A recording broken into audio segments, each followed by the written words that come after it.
এটি একটি চাকরি আর এটাকে তোমরা অলস লোকের জাহান্নামা বলতে পারো।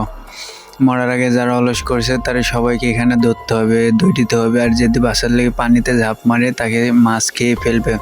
আর এদিকে এই লোকটি মরার আগে একটু ফায়ার সার্ভিসে কাজ করছিল, সে অনেক মানুষের সাহায্য করেছে। মৃত্যুর রানী এটা দেখে খুব খুশি হয়ে যায় এবং তাকে জিজ্ঞাসা করেছে, তুমি এত কষ্ট করো কেন?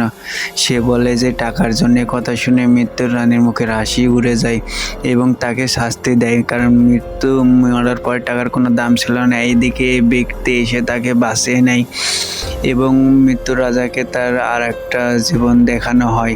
সে দিনে 5টি কাজ করছে। প্রথমে সে হোটেলে কাজ করছিল, তারপর সে মাল ডেলিভারি করছিল, তারপর সে পাবলিক পায়খানা পরিষ্কার করে, রাতে সে ঘুম পাড়ে, গাড়ি চালায় এবং যতক্ষণ সময় পায় ততক্ষণে সে ঘুম পাড়ে, কারণ তার মা অসুস্থ ছিল এবং তার ছোট বোনকে স্কুলে লেখাপড়া করার জন্য অনেক টাকার প্রয়োজন ছিল।